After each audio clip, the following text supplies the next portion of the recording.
Assalamualaikum warahmatullahi wabarakatuh. Sebelumnya yang terhormat Bapak Saleh Al-Hamid, SIP, MA, selaku dosen pengampu mata kuliah Literasi Digital. Sebelumnya perkenalkan, nama saya Rifki Muhammad. Saya Suryani Istikris. Stefanina Lahabu. Saya Nilu Rismayanti. Saya Nurjana Muhammad. Kami dari kelas D kelompok 2. Di sini kami akan memaparkan materi tentang kawan muda etis bermedia digital. Pilidi pasti sering menemui konten tidak etis bertebaran di media sosial. Efek perilaku tidak etis di media sosial digital tidak hanya pada pelakunya, namun juga pada sasarannya. Hal ini menyebabkan adanya bullying dan toksik. Seseorang yang mendapat bullying bisa mengalami gangguan depresi, kecewa, takut, dan jatuh kepercayaan dirinya. Berdasarkan ruang lingkup tersebut, kawan muda JPLIDI harus memiliki prinsip etis bermedia digital jika menggunakannya. Adapun contoh kasus bullying yang saya ambil dari berita, yaitu terjadi pada salah satu mahasiswa SMP Negeri 8 Depok. Seorang siswa berkebutuhan khusus di SMP Negeri 8 Depok berinisial R 15 tahun diduga menjadi korban perundungan atau bullying di sekolahnya. Setelah insiden bullying yang menimpa seorang siswa anak berkebutuhan khusus, Dinas Pemberdayaan Perempuan, Pengendalian Penduduk, dan Keluarga Berencana Kota Depok langsung bergerak cepat pada tanggal 2 Oktober.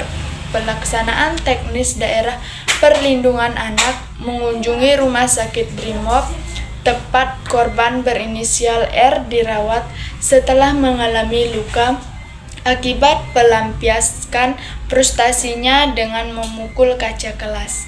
Korban R menceritakan kondisi psikologis anak mereka yang mengalami trauma akibat perundungan fisik yang kerap diterima dari teman-teman di sekolah.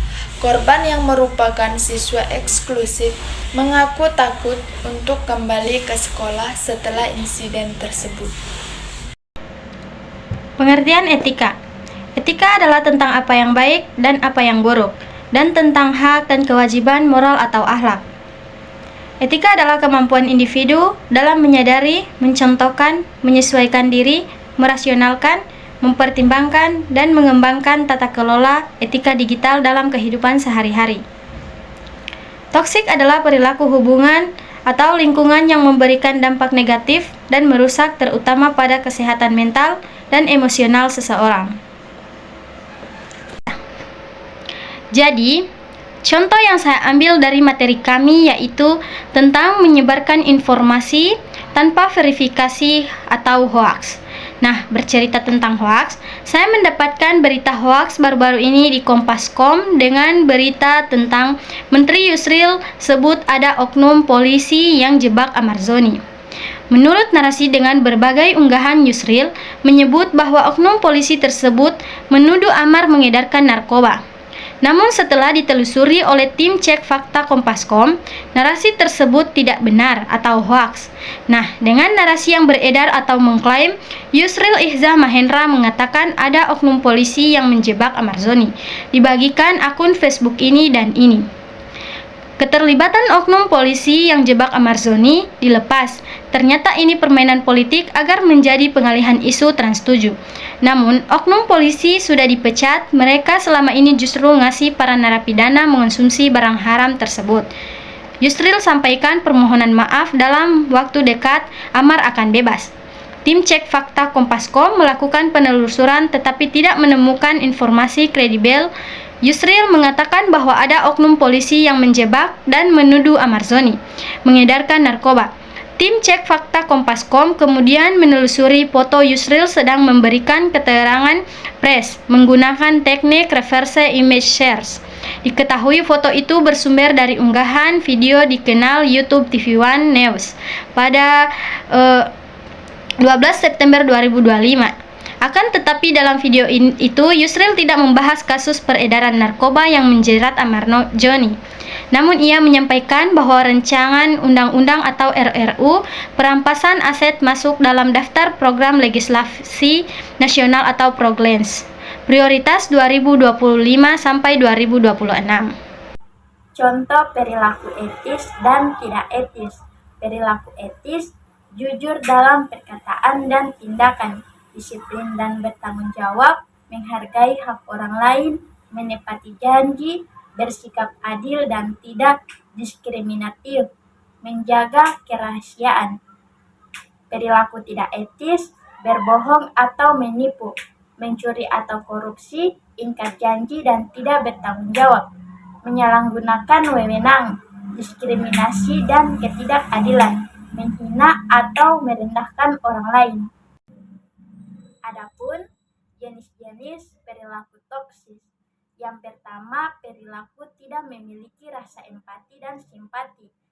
Yang kedua, melakukan kekerasan dan penghinaan kepada orang lain di ruang digital. Yang ketiga, perilaku mengganggu dan mengusahakan. Dan yang terakhir, perilaku diskriminasi dan pelecehan.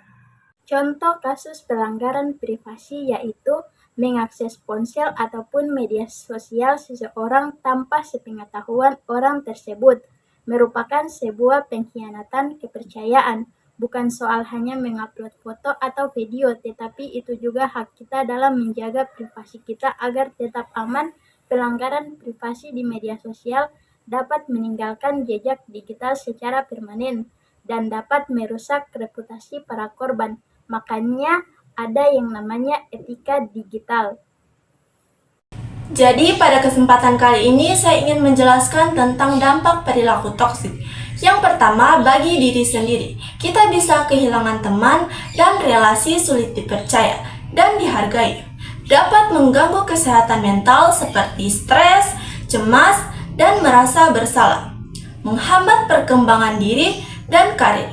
Yang kedua, bagi orang lain, dapat menimbulkan rasa tidak nyaman dan tertekan dan menurunkan motivasi dan kepercayaan diri, memicu konflik dan perpecahan. Yang ketiga, bagi lingkungan atau komunitas, dapat membuat suasana menjadi tidak harmonis, produktivitas menurun, munculnya budaya saling curiga dan tidak percaya.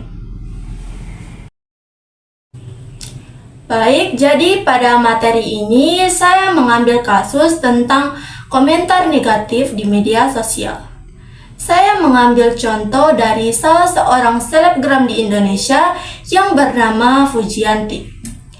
Ia sering mendapatkan komentar negatif di media sosial. Kasus ini menunjukkan dampak serius komentar negatif netizen terhadap kesehatan mental. Hujatan yang terus-menerus diterimanya membuat Fuji merasa tertekan, tidak dihargai, dan hampir menyerah pada hidupnya. Peristiwa ini menjadi pengingat bahwa perundungan di media sosial sangat berbahaya, sehingga diperlukan sikap bijak, beretika, dan berempati dalam berkomentar di ruang digital. Sebagai contoh yang nyata, kita bisa melihat peristiwa di mana seorang remaja didorong oleh rasa sakit hati karena berakhirnya hubungan asmara, memilih untuk menyebarkan foto atau video intim mantan kekasihnya. Ironisnya, konten tersebut tidak hanya disebar ke satu orang, melainkan dikirim secara masif kepada guru-guru dan teman-teman sekolah korban melalui grup WhatsApp. Tindakan ini mencerminkan hilangnya etika digital, di mana kemarahan pribadi melampaui akal sehat hingga tega menghancurkan masa depan orang lain secara sengaja. Dampak dari tindakan ini sangatlah fatal. Bagi korban, penyebaran konten tersebut mengakibatkan kematian karakter di lingkungan sekolah, trauma psikologis yang mendalam, bahkan resiko dikeluarkan dari sekolah. Sementara bagi pelaku, tindakan tersebut bukanlah sekedar kenakalan remaja biasa.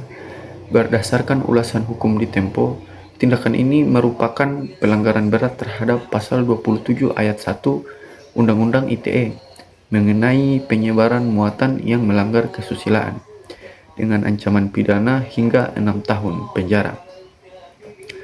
Meskipun pelaku masih di bawah umur dan diproses melalui sistem peradilan pidana anak, rekam jejak digital dan catatan kriminal tersebut akan melekat dan bisa menghambat masa depan mereka sendiri. Pelajaran besar dari kasus ini adalah pentingnya prinsip persetujuan atau konsen dan privasi dalam bermedia digital. Menjadi kawan muda yang etis berarti memahami bahwa apa yang dibagikan di ruang privat tidak otomatis menjadi konsumsi publik. Kita harus mampu mengelola emosi dan menyadari bahwa media sosial bukanlah tempat untuk melampiaskan dendam. Dengan menjaga etika digital, kita tidak hanya melindungi orang lain dari perundungan cyber, tetapi juga menjaga integritas dan masa depan kita sendiri agar tidak hancur hanya karena satu unggahan yang salah. Nah, kesimpulannya, kawan muda etis bermedia digital adalah mereka yang bijak, sopan, bertanggung jawab, dan menghargai orang lain dalam setiap aktivitas daring. Dengan etika digital, kita bisa membangun lingkungan online yang sehat, aman, dan bermanfaat bagi semua. Itulah pemaparan materi dari kelompok kami. Lebih dan kurangnya kami mohon maaf. Sekian, terima kasih. Wassalamualaikum warahmatullahi wabarakatuh.